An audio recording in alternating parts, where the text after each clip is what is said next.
would the Trump administration consider political asylum for British citizens in such a situation? Well, to your latter question, it's a very good one. I have not heard that proposed to the president, nor have I spoken to him about that idea, but I certainly can. I've had private messages from high-ranking members of the administration saying this is a very good idea, more than one. So, in the White House briefing room yesterday, one of Britain's brilliant independent journalists and broadcasters, but also very familiar around the world as a former pop star, very talented musician, star of Mumford and Sons in the past, in the White House briefing room, asking whether the Trump administration might provide salvation to those of us threatened by the crackdown of free speech in the United Kingdom. Watch. In Britain, we have had over a quarter of a million people issued non-crime hate incidents. As we speak, there are people in prison for quite literally reposting memes. We have extensive prison sentences and for tweets, social media posts, and general free speech issues. Would the Trump administration consider political asylum for British citizens in such a situation? Well, to your latter question, it's a very good one. I have not heard that proposed to the president, nor have I spoken to him about that idea, but I certainly can and talk to our national security team and see if it's something the administration would entertain. Yes, please. And joining Outspoken for the first time, still in Washington, D.C., the brilliant Winston Marshall. Wow, okay, so great to see you. Have wanted you on Outspoken for so long, Winston, so it's absolutely brilliant to have you here. But tell me everything. Firstly, how on earth did that even happen? Well, Dan, first of all, thanks for having me on your show. It's a great pleasure and congratulations for all the well-deserved success you're enjoying with it. Just to a bit of background, the White House have had a completely new approach to media. And obviously, we were all following through the election how Trump took a completely different tack with regard to podcasting and alternative media and the like. Well, he's carried that on into the White House, into his second term. And one of the things they did previously was Podcasters Row. That's one example. This time they had what I think they called either the New Media Day or Influencers Day, which in itself was quite interesting. I got quite an insight into how Trump works and operates, actually. So they actually invited the mainstream media, but the mainstream media were all plunked outside. And in front of them, they put up about 100 placards showing the faces and crimes of various deportees. But they put us and some of the new media types, who they definitely treated more preferably, into a far more comfortable room. And we were given access to interview various members of the cabinet, the government. And that in itself was interesting. But one of the things was what you saw there, which we were invited to participate in a press conference with Madam Caroline Levitt, who people will be familiar with. Superstar in the making. Yeah, she's impressive, taking so many questions so quickly. It's a job I'm not sure I would have the talent for. She gave us the opportunity to ask questions, and I asked two, and you just played one of them. I'd like to come back to the question that wasn't played later, but this one is one that seems to strike a chord with both Americans and Brits, and it's the question of free speech in Britain. Now, of course, how could we forget the exchange in the Oval Office when Prime Minister Sir Keir Starmer pushed back against J.D. Vance's little jabs about free speech. And before that, of course, J.D. Vance, when he was in Munich, was referencing Adam Smith Connor, the man arrested and charged and, if I got the story correctly, nearly bankrupted by breaking a PSPO order for silent prayer. So this is an issue that it's dear to the Americans. And I know on your story, you've covered many of the egregious prosecutions following the heinous attacks in Southport in summer last year. Yeah, so this man obviously was found guilty of a crime for silent prayer. J.D. Vance raised it at the Munich Security Conference, but you're completely right. We have so many political prisoners in the country at the moment, don't we, Winston? Including Lucy Connolly, the wife of a Conservative councillor behind bars for over 2 years because of a post on X. Julie Sweeney, a grandmother who made a post, there she is, the day of the Southport massacre, in jail for over 2 years. We have some who even died behind bars, like the late, great Peter Lynch. So I imagine, Winston, and when I saw your question, I imagine you were also referring to some of those souls?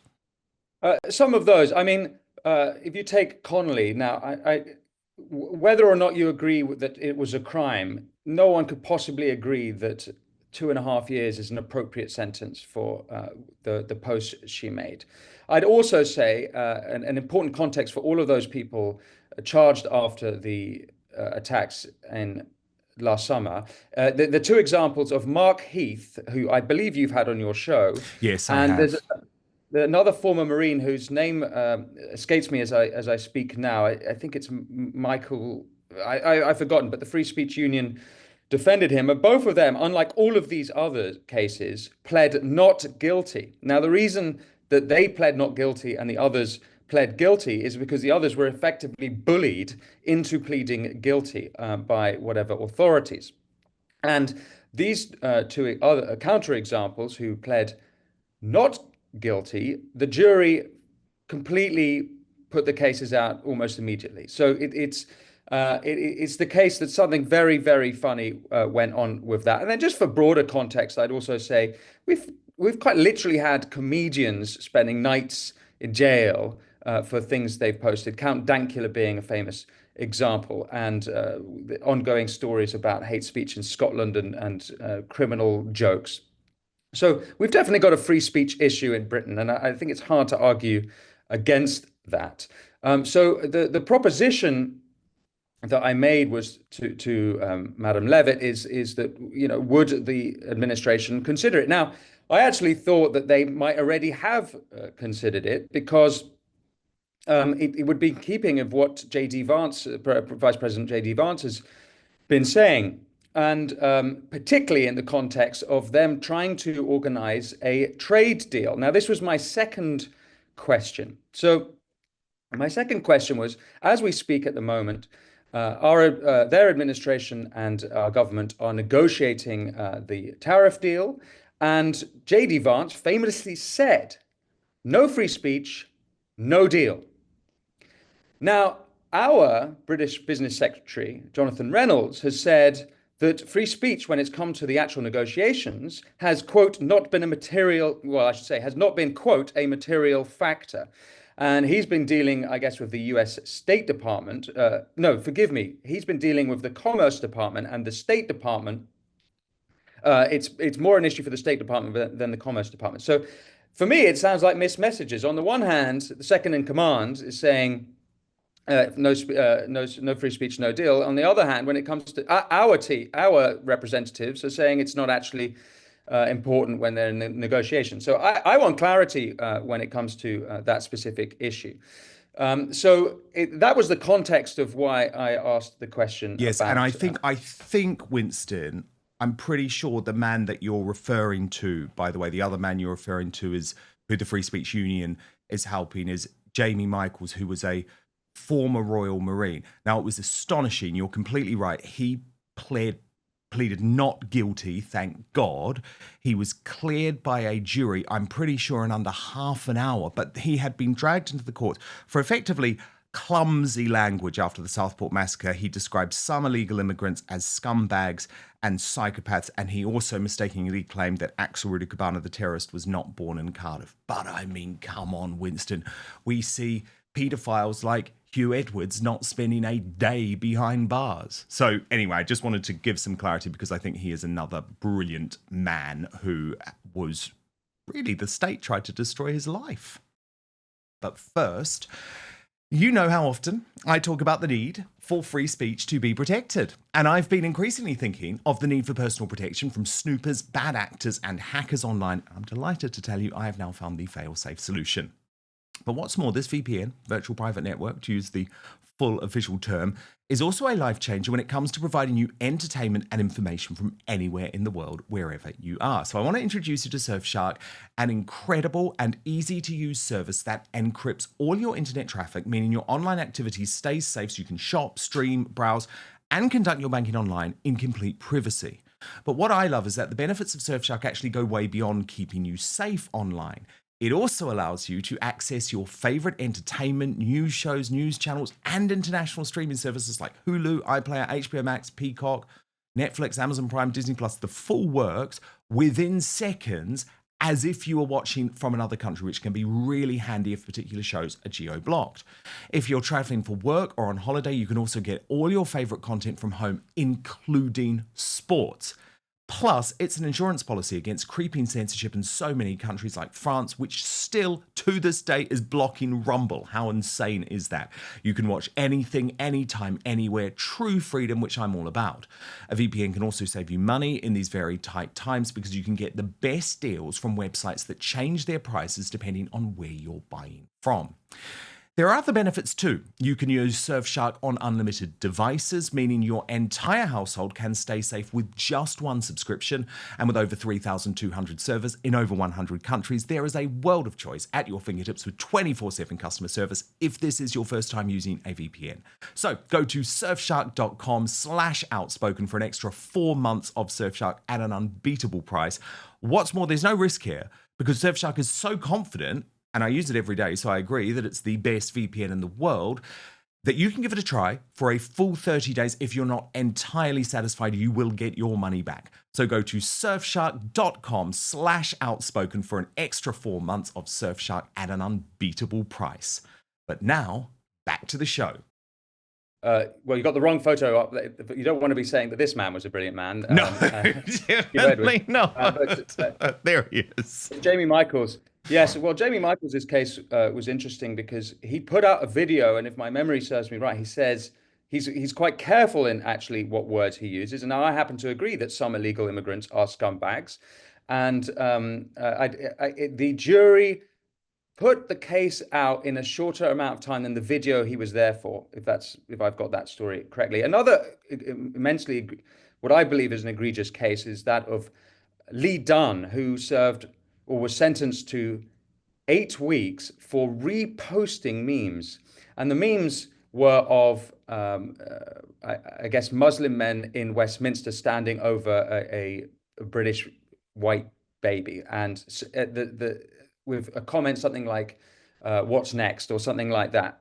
But they weren't the memes that he'd made. He had reposted them and he got 8 weeks. And he was, I think, convicted under the Communications Act 2003. Now, the point being is that we've now got so many different acts and laws that you can basically get charged under any of them if they want to get you. The trick seems to be, the difference seems to be, if you don't plead guilty, actually the jury, i.e. the people, see through the bullshit. Yes. The problem is all these laws, all these countless laws that we've accrued and accreted after the Second World War, but it's been turbocharged since the 90s. And a lot of this happened under the Conservatives, I would say, if not most of it. So I don't think either party have shown particular clarity or principle here. This is I think that's something that needs to be cleared up, and I would say in Britain we need to go back to the common law principles of free speech, and it's not so complicated in my opinion.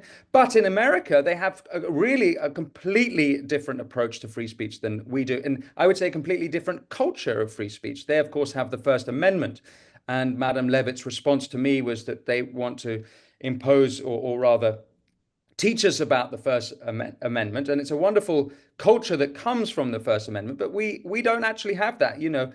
It wasn't that long ago that we had blasphemy laws. I know that they're being argued for again under the Labour government through the Islamophobia law that's trying to be put through, overseen by Angela Rayner. But when was the Mary Whitehouse case? Was that in the late 70s? Yes.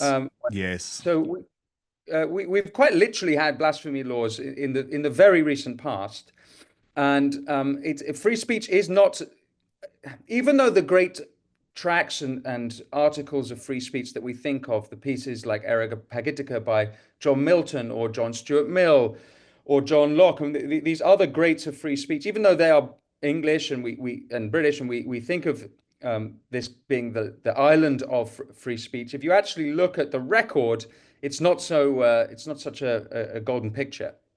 So obviously in America, this has really shocked, especially Republicans. I mean, Mike Lee, in response to your question, wrote on X, should British citizens be eligible for asylum in the US if they have faced criminal prosecution for exercising their free speech rights?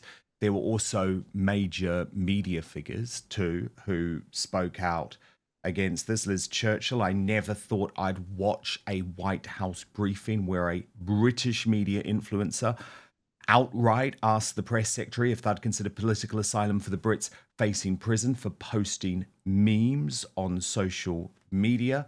Then you've also got the head of the Babylon Bee, Joel Berry, saying bringing in Brits who are persecuted for their political speech is exactly the kind of thing our asylum program was designed for. Patriotic conservative Brits would be a great addition to America. So, I mean, this is being taken really seriously, Winston. Oh.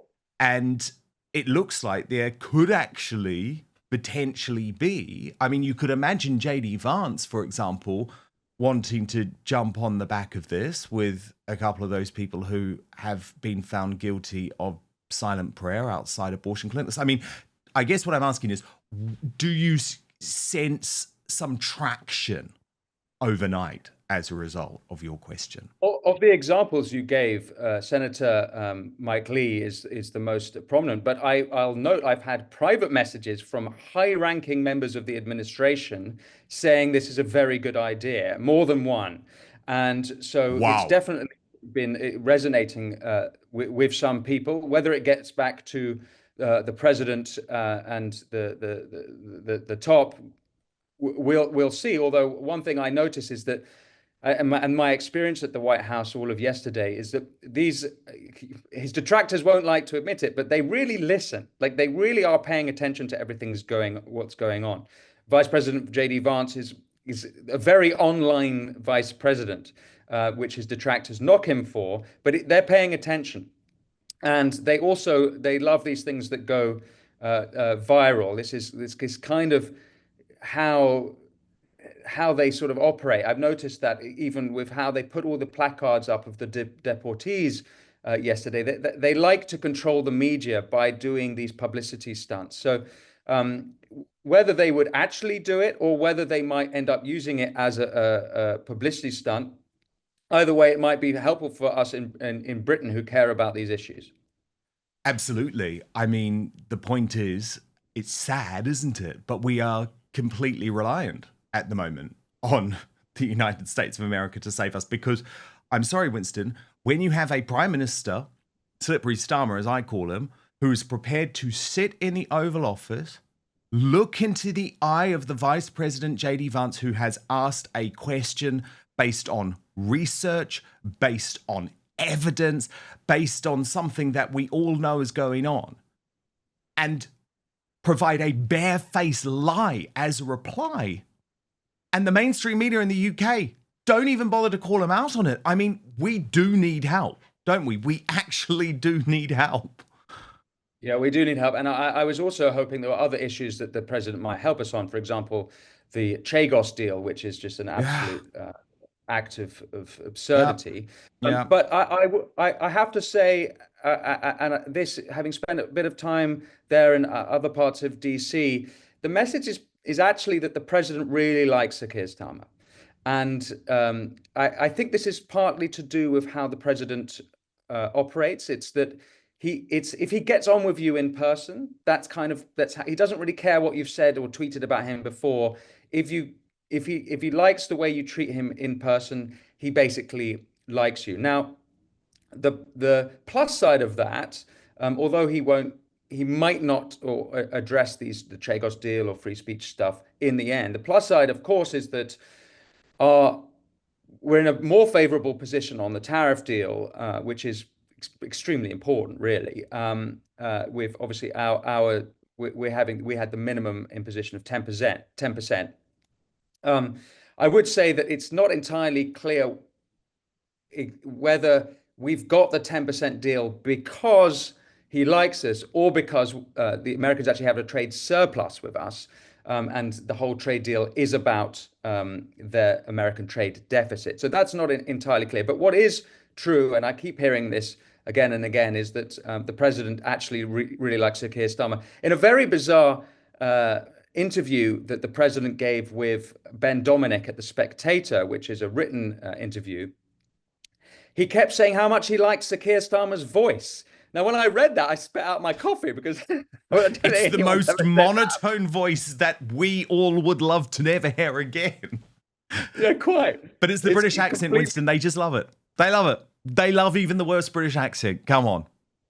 Yeah, it opens doors for you. Everyone's saying to you right now, Winston, aren't they? Oh, you're just so charming. We want you back. We love your accent. It helps to get over there.